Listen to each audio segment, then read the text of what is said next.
Welcome to the Great Girlfriends podcast, where we discuss life, love, laughter, and everything in between. We're your hosts. I'm Sybil Amuti. And I'm Brandis Daniel. And before we jump into this week's episode of the podcast, make sure you sign up for our newsletter at thegreatgirlfriends.com.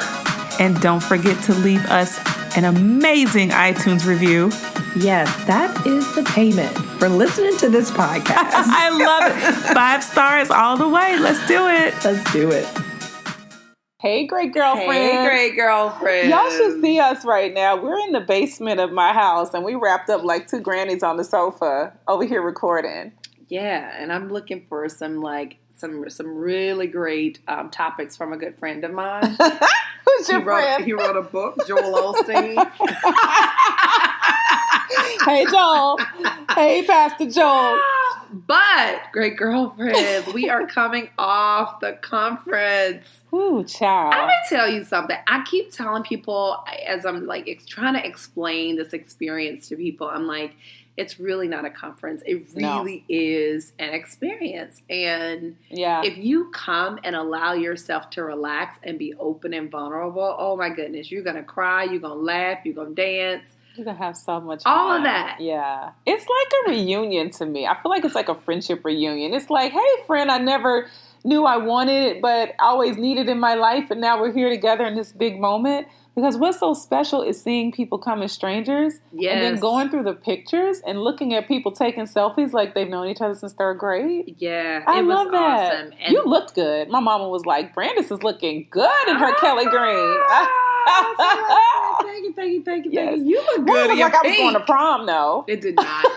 But let me tell. So here's what's funny on that. We've done Macy's have been our partner before, and we've had like a good time at Macy's. But this particular year, oh my gosh, we literally what's the DJ's name? Oh my gosh, what's his DJ name? We're gonna have to look up his DJ name. We gotta find his DJ. Ian is his first name, but we need to get the his DJ. Y'all, we were soul training in Macy's. Like, I was literally hot, tired, and sweaty. Yes. Leaving the first opening night of the Great Girlfriends Conference. It was crazy. It was amazing. So I just want to personally thank Macy's for turning Macy's into like a full disco dance floor just for us on the 4th floor. And to the Estee Lauder women who did our makeup that day. Thank y'all so much. Yes. We just had a good time. Yes. It was amazing. So once again, we have to just thank our brand partners, because without Macy's, without Shea Moisture, without L'Oreal, without Empower Cocktails, without Essence Magazine, without our friends and family, without all of you, without Shakira Johnson from Johnson PR and Events, without Yosemite from Events by Yosemite, without Akila, who just blazed on my hair, y'all. This hair color, Akila. Akila Abrams in New York City. She beast it. This hair color right here. Yeah.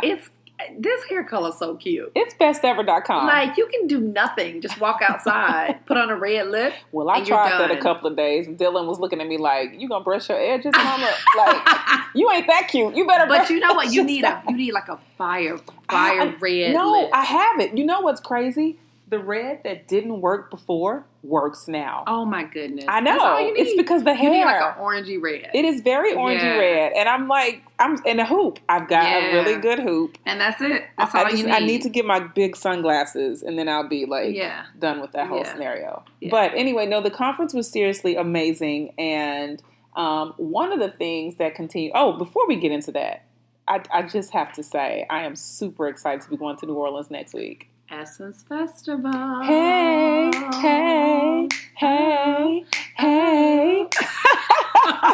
It's the party with a purpose, y'all. And this is not an Essence commercial, but Essence literally is my favorite festival ever. And I'm so grateful that we will be on the Walmart stage again this year. Yes. Shout out Walmart. Thanks for having us again. Shout out Walmart. Shout out PMM Agency. Yes. Thank you so much, PMM. And we are just excited because we get to host another amazing conversation. So for all of you that will be at Essence Festival, be on the lookout for more announcements from us, because we are inviting you to join us for the conversation that we will be hosting from the Walmart stage, where we talk about girl code. And it's going to be so much fun. And I mean, I think we all know everybody has a little bit of code that we live by, but we're going to take that conversation public, right? Yes. All right. So back to how amazing I looked at the conference. What were you saying? So what I was saying was, I got a new friend, a new book. Wait. Back to how blazing hot I was. But you did look amazing. Thank you. And your hair was incredible. You know, I really worked hard to make sure I didn't sweat my hair out. You look so good. I tried. Thank you. If you guys don't know, you can take a look at our pictures at The Great Girlfriends on Instagram. And if you're not in our Facebook group, you should definitely be in the Facebook group as well.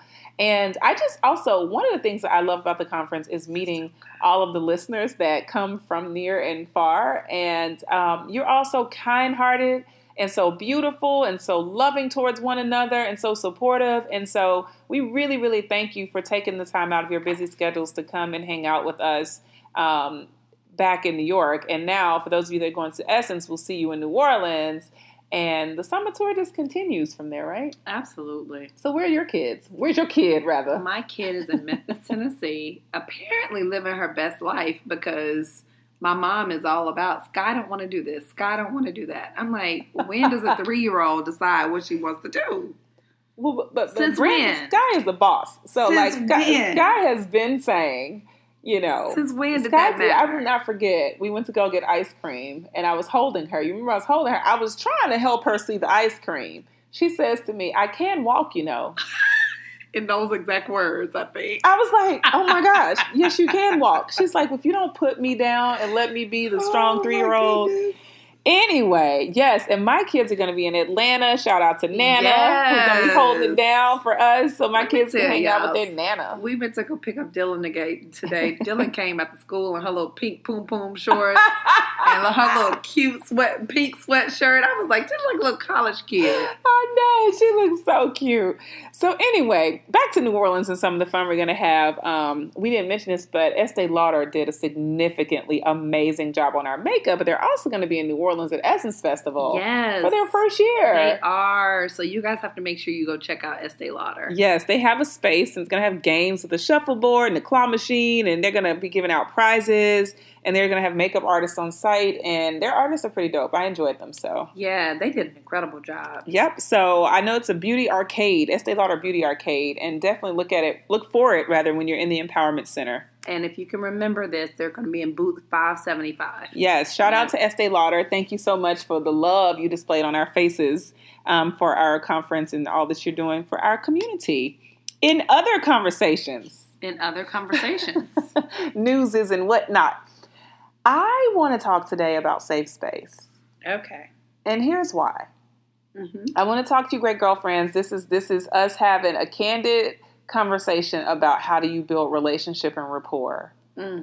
And it's so important, and I'll say this because one of the things that we know we do well, or I say most of us can do, we can do great girlfriendship. Like we can build relationship and rapport with women. Yeah. Most of us. And if we aren't doing that well, we'll talk about what a safe space does. But when it comes to building it with men, I think there's some complexity there. And I think there's an area of opportunity for us to learn how to create safe spaces where people in your life can feel like they can be themselves, like they can communicate honestly without repercussion or without being judged or condemned. Yeah. And they can be respected along the way.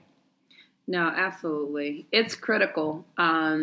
As you're kind of thinking about it, it's critical, because it's going to create for you a really full life, because people are going to come to you and actually feel, because at some point you may be wondering, why nobody ever come to me? Right. Why nobody ever?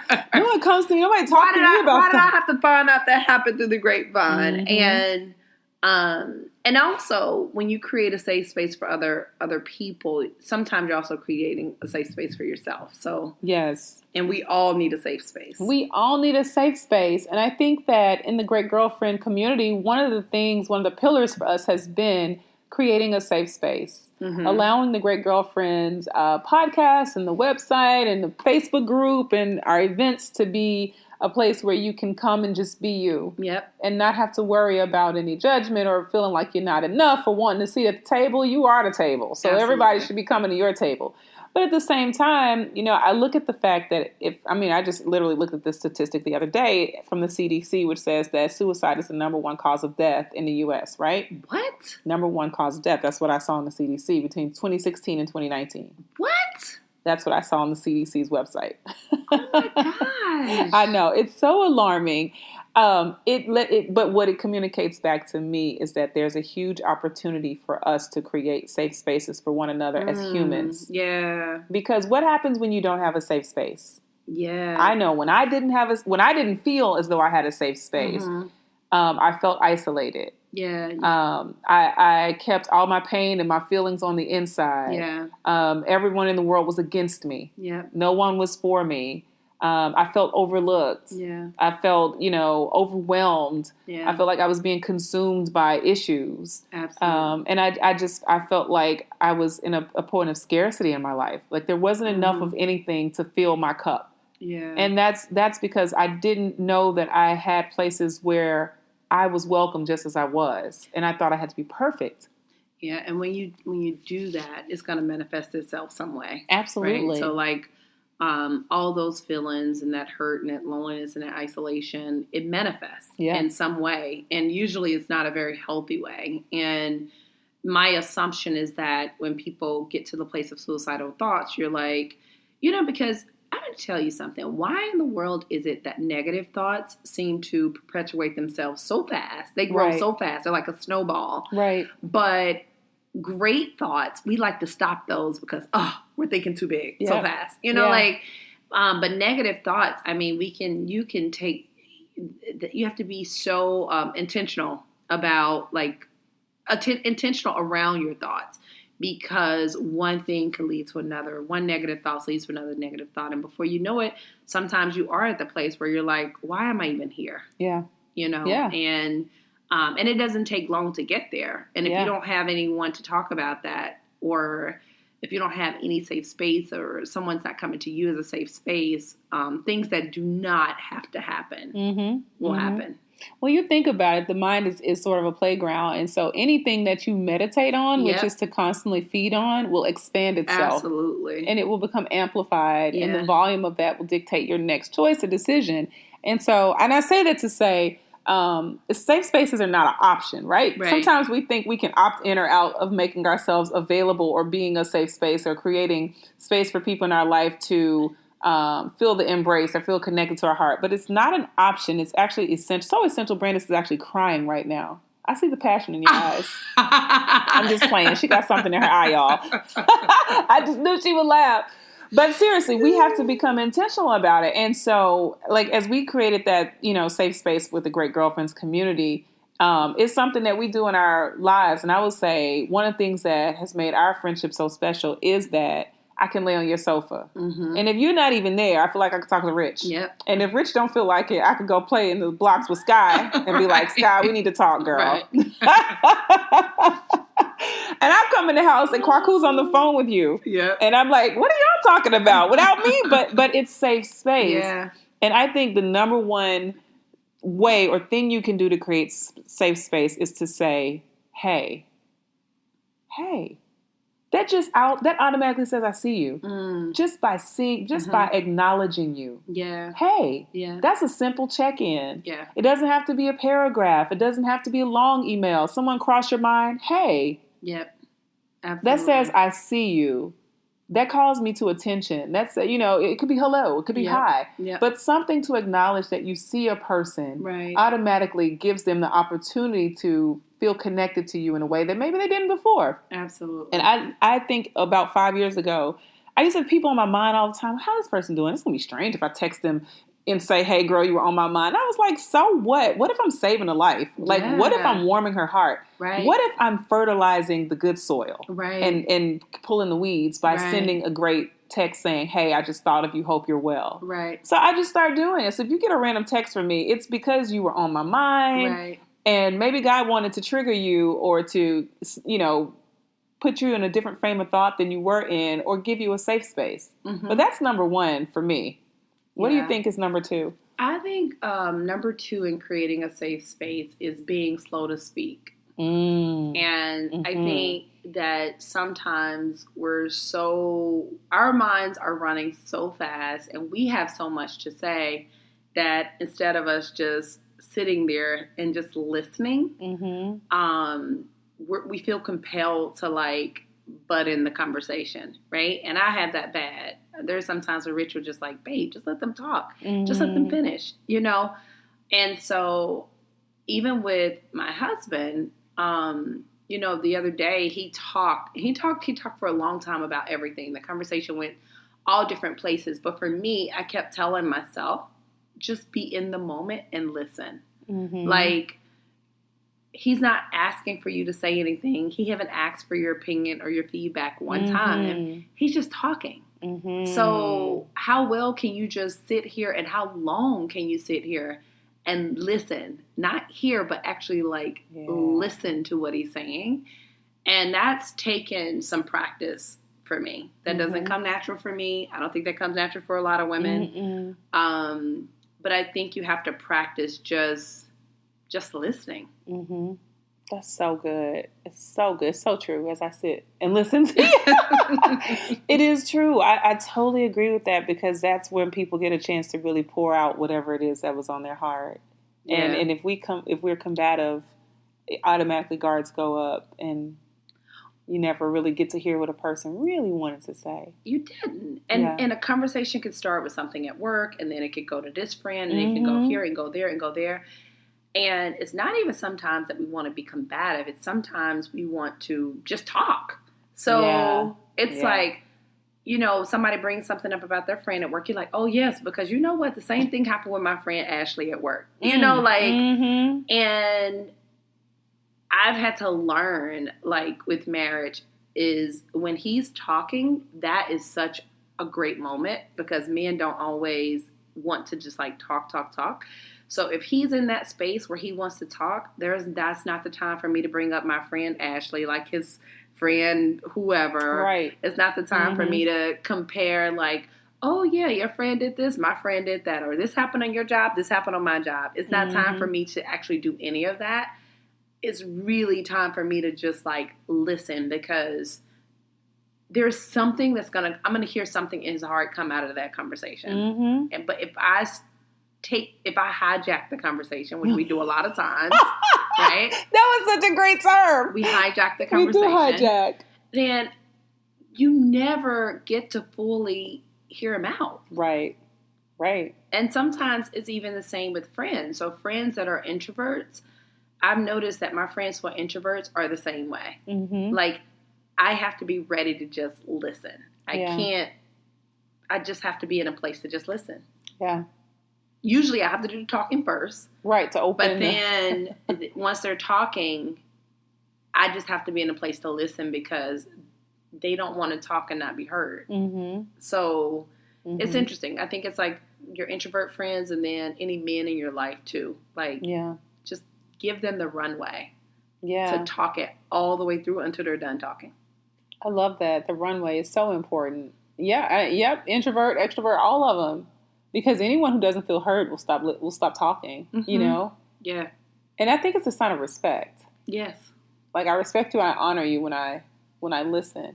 That was going to be my number 3 is in line with that, which is like, I consider my time really part of my real estate. Like, that my time is all I have.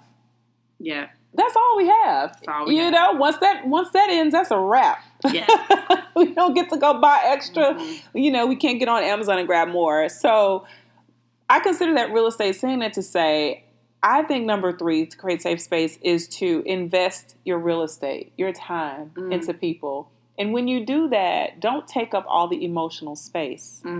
That's so good. Which is, you know, being inviting with your time is saying that this time is dedicated to you. Like, I'm giving this time to you. So I'm not going to steal from it by doing other things, by, you know, maybe being preoccupied with what's on TV. I'm going to create this time for you to do whatever is necessary for you.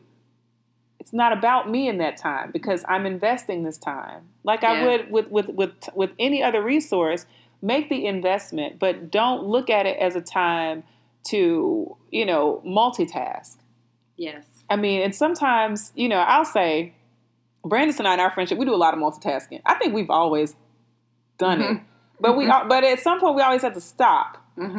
Yeah. And sit down, and we have to just do the one thing. Yes. And every time we do that, it's like a soothing balm. You know what I mean? Because it is reinforcing and nurturing the thing that is valuable at that time. Absolutely. So, like, for example, us taking that walk this morning, we walked for a portion of it. We worked for a portion of it. Right. But we took the time to really kind of massage both parts. And I think it's important to invest in that time what's essential in that moment. Yep. Not what you think you need, but what the moment is calling for.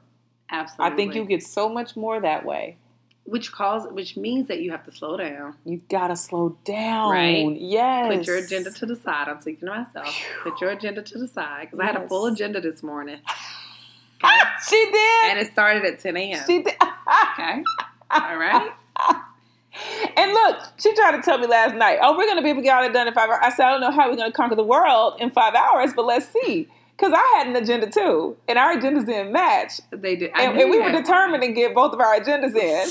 Oh. She did send hers over email, but I had mine in my mind. I was like, oh, I have to take her for a walk. She's got to have this walk. And I wore flip-flops. I was like, she brought me sneakers. And so, but you do have to slow down, and it also means that you have to put the phones down. Mm-hmm. The phone is probably the biggest, I think, distraction like ever right now between any relationship. Yeah. And even that day when Rich was talking, I had to put my phone somewhere else, and put it down and put it on silent so that I can be fully present. Absolutely. Because even with Sky, sometimes I realize I'm like, I need to put my phone in the other room so that I can be fully present with her. Because something about that stupid phone, it's hard for me to be present while that phone is in my hand. It's like, it's too many distractions on the phone. Between email, text, WhatsApp, Instagram, Facebook. They're all pulling on you. And so a part of us being present for people and creating a safe space is being willing to separate with our cell phone. As practical as that sounds, it's like, put it in another room. I used to nurse with my phone in my hand, and both babies would take the phone and put it down. Right. They don't like it. This is our time. Right. Ma'am, you will do whatever you're doing after I finish with this good milk session. But what you're not going to do is be on this phone.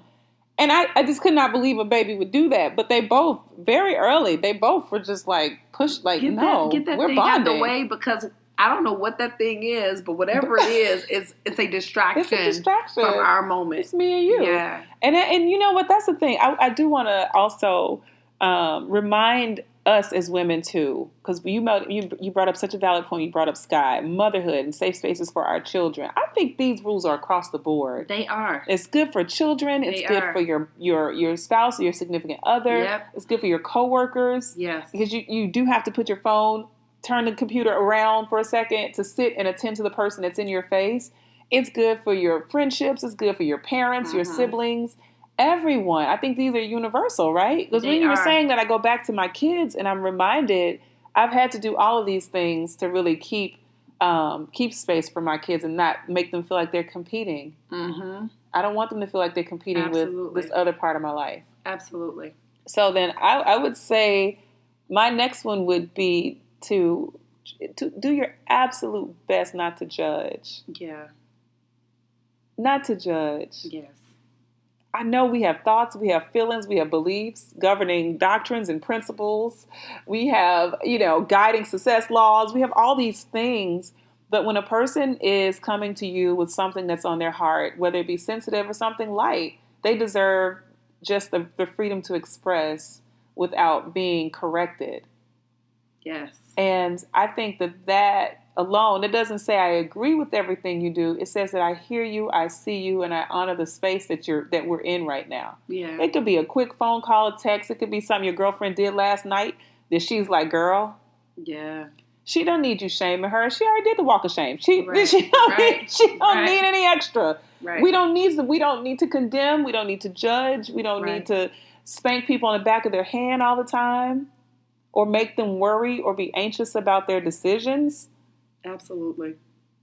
We don't need to do that. Most of the time, you know, when a person comes to you, they've sort of thought through, or they're thinking through their next step, or they're coming to you because you already are a voice of reason of some sort, and they're getting the reasoning from you. Yes. When I come into this space, I already know what to expect. This person is known for these values. Yep. So when I exchange space with this person, their values are coming back to me. Yep. It's being reinforced whether we ever say a word. Right. So we don't have to charge at people every time they come to us with something. We can be non-judgmental and still stand up for what we represent. Right. That's good, Sybil. That's good. Yeah. Safe space. I think we've given them a lot a lot of these great girlfriends, I'm sure, especially when it comes to that cell phone. That cell phone can be so tricky. Like that cell phone is really big. So hopefully you guys really got that one, because you just don't want what's happening on the internet to destroy safe spaces for people that you really love in your life. Yeah. And honestly, you put your phone down and you do all these things and you look up and you see real life happening. Real life happening. Like, wait a minute, my kids are growing up. Right, because there's a whole nother world on that phone and you have to put it down. Yep. And that's training people too, to not think that you're going to respond back to them every second, because I don't have my phone in my hand every second. Right. And people they'll get used to it. Yeah. And but you don't owe people an immediate response every time. Absolutely not. Yeah. Absolutely not. I love it. I love it too. Did I give you a safe space today? You Do you feel safe? safe Space. You always give me a safe space, actually. I know, B, you give me a safe space you too. Always give me a safe space. And look, this is for all my great girlfriends who are always on the go. Yeah. Constantly on the go. This will help you slow down a bit. Just kind of be still with a friend. Yeah. It's okay to sit in stillness and enjoy one another and get so much more out of stuff. Because sometimes we're moving so fast, we forget to update each other on what's happening. Yeah. But when you sit down and just be still with no agenda, it's like, oh my gosh, I didn't get to tell you this part, or there's things I want to share with you, or this relationship is taking a shift, whatever that is. But seriously. So which means you need to make time for the safe space. Make time for it. Yes, Amen. Good. Amen. All right, great girlfriends. Why would we say that? All right, look at us. All right, great girlfriends. We done gave you our all on this episode. That's it. I hope that you have learned something amazing. Brandis and I love you. We will catch you next week. Awesome. We could not end this podcast without thanking our amazing husbands. Yes, thank you, Kwaku. And thank you so much, Rich Daniel. And our beautiful children. Thank you, Sam and Dylan. And thank you, Miss Sky Daniel. And thank you to all of you great girlfriends for trusting us as your go-to source for everything life, love, and laughter. You can check us out on our social, on Instagram, The Great Girlfriends, on Twitter, _Great GFS, and on Facebook, The Great Girlfriends. And please make sure that you join our Facebook group, which is over 16,000 women strong. Absolutely. And make sure you listen every single Wednesday on iTunes, Spotify, Podcast Bean, Podcast Republic, Google Play, and every other podcasting service. Absolutely. Be sure to post your questions, share with your friends, keep listening, and keep being a great girlfriend. I'm Sybil. And I'm Brandis. And we're signing off. Peace. Peace.